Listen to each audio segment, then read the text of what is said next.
नमस्कार, future and option course के इस 5वें पार्ट में आपका स्वागत है। पिछले कुछ पार्ट में हम बात कर रहे हैं फ्यूचर्स मार्केट की और इस पार्ट में हम उसी को कंटिन्यू करेंगे। तो पिछले पार्ट में हमने देखा कि स्पॉट प्राइस क्या होती है, तो फटाफट समराइज करते हैं। स्पॉट प्राइस का मतलब होता है कि कैश मार्केट में उस शेयर की जो प्राइस चल रही है वो प्राइस। उसके बाद हमने फ्यूचर प्राइस देखी, तो फ्यूचर प्राइस मतलब जिस प्राइस पर आप कॉन्ट्रैक्ट कर सकते हो। जैसे कि टीसीएस के फेब्रुवरी फ्यूचर कॉन्ट्रैक्ट की प्राइस थी 2231.90 रुपीज। तो अगर आप टीसीएस का फेब्रुवरी कॉन्ट्रैक्ट जो कि 27 फरवरी को एक्सपायर हो रहा है उसे इस प्राइस पर खरीद सकते हो। अगर आप टीसीएस के फेब्रुवरी फ्यूचर्स 2231.90 रुपीज पर खरीदते हो तो फिर 27 फरवरी को स्पॉट प्राइस कुछ भी रहे, आपको टीसीएस के शेयर्स 2231.90 रुपीज में ही खरीदने होंगे। लेट्स से कि 27 फरवरी को टीसीएस के स्पॉट प्राइस 2250 रुपीज हो जाती है तो आपको अच्छा खासा प्रॉफिट हो जाएगा, क्योंकि आपको तो शेयर 2231 रुपीज में ही मिल रहे हैं। वही अगर 27 फरवरी को टीसीएस की स्पॉट प्राइस 2220 रुपीज होती है तो फिर आपको लॉस होगा, क्योंकि आपको महंगे प्राइस पर वो शेयर खरीदने पड़ेंगे। देखो, फ्यूचर में आपको एक्चुअल शेयर्स खरीदने की जरूरत नहीं होती है, यहाँ पर सेटलमेंट की जाती है, कैश सेटलमेंट। इसके साथ ही हम लॉट साइज को भी समझ लेते हैं। ये लॉट साइज क्या होती है? जैसे कि हम कैश मार्केट में देखते हैं, हम टीसीएस के 1 शेयर, 2 शेयर, 5 शेयर, जितने शेयर चाहे खरीद सकते हैं, लेकिन फ्यूचर्स में ऐसा नहीं होता है। फ्यूचर कॉन्ट्रैक्ट आपको लॉट में मिलते हैं। हर शेयर की लॉट साइज डिसाइडेड होती है, स्टॉक एक्सचेंज ने वो डिसाइड की है। तो टीसीएस की लॉट साइज है 250 शेयर्स। सो अगर आप टीसीएस के फ्यूचर कॉन्ट्रैक्ट का एक लॉट लेते हो तो उसमें आपको 250 शेयर्स मिलेंगे। अगर आपको उससे ज्यादा शेयर्स खरीदने हैं तो 250 के मल्टीपल में आप खरीद सकते हो। जैसे कि 250, 2 लॉट खरीदोगे तो 500 शेयर्स आ जाएंगे, 3 खरीदोगे तो 750 एटसेट्रा। तो मान लेते कि आपने एक लॉट खरीद लिया है, वो भी 2231.90 रुपीज पर। अब एक्सपायरी के दिन यानी 27 फरवरी को स्पॉट प्राइस निकल कर आती है 2235 रुपए। तो ये डील आपके फायदे की हुई, क्योंकि जो स्पॉट प्राइस है वो आपके फ्यूचर प्राइस से ज्यादा है। तो 2235 और 2291.90 इसके बीच का जो डिफरेंस है यानी 3.10 वो आपके एक शेयर के पीछे का प्रॉफिट होगा। तो इस तरह 250 शेयर्स पर आपको 775 रुपीज का प्रॉफिट होगा।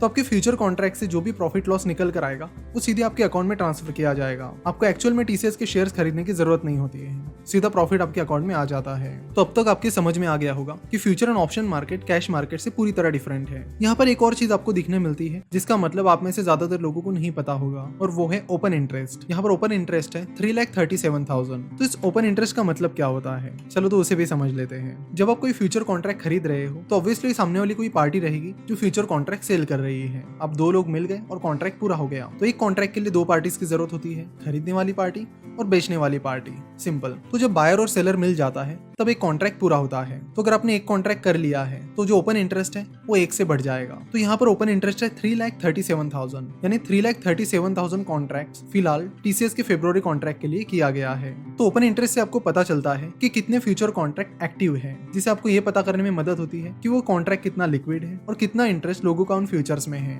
अगर किसी स्टॉक के फ्यूचर का ओपन इंटरेस्ट बहुत ही ज्यादा कम है तो हमें बताता है कि स्टॉक के फ्यूचर्स में लिक्विडिटी का इशू चल रहा है। अगर ओपन इंटरेस्ट बहुत कम है तो आपको स्टॉक के फ्यूचर्स खरीदने बेचने में थोड़ी डिफिकल्टी जाती है, यानी प्राइस फ्लक्चुएशन उसमें थोड़े ज्यादा होते हैं। वही अगर ओपन इंटरेस्ट ज्यादा है तो हमें बताता है कि उस स्टॉक के फ्यूचर्स में अच्छी खासी लिक्विडिटी है, आप बड़े आसानी से उस स्टॉक के फ्यूचर्स बाय और सेल कर सकते हो। अगर आप इन फीचर्स के एप्लीकेशन देखोगे, यानी देखोगे कि इनको किन चीजों के लिए यूज किया जाता है, तो वो अलग अलग है। इनके कई सारे प्रैक्टिकल यूज है, इनको हेजिंग के लिए यूज किया जाता है, इनको शॉर्ट सेलिंग के लिए भी यूज किया जाता है। तो सबसे पहले बात करते हैं शॉर्ट सेलिंग की। शॉर्ट सेलिंग का सिंपल सा मतलब होता है कि पहले स्टॉक को बेचना और फिर उसे खरीदना। उससे पहले समझते हैं कि शॉर्ट सेलिंग किस चीज के लिए यूज की जाती है। जनरली हम शेयर बाय करते हैं जब हमें लगता है कि ये कंपनी आगे चलकर ग्रोथ दिखा सकती है और इसकी शेयर प्राइस आगे चलकर बढ़ सकती है। लेकिन अगर आपको लगता है कि कोई कंपनी बहुत खराब परफॉर्म कर रही है या किसी कंपनी को बड़े इश्यूज आने वाले टाइम में जिसकी वजह से उसकी शेयर प्राइस गिर सकती है, तो उस टाइम आप क्या करोगे? उस टाइम आप शॉर्ट सेलिंग करोगे। तो जब भी ट्रेडर्स और इन्वेस्टर्स को लगता है कि किसी स्टॉक की प्राइस आने वाले टाइम में लगातार गिरने वाली है तो वो उस स्टॉक में शॉर्ट सेलिंग करते हैं। अगर कैश मार्केट की बात की जाए तो अगर आपको कैश मार्केट में शॉर्ट सेलिंग करनी है तो आप सिर्फ एक दिन के लिए कर सकते हो, यानी इंट्राडे में आप शॉर्ट सेलिंग कर सकते हो।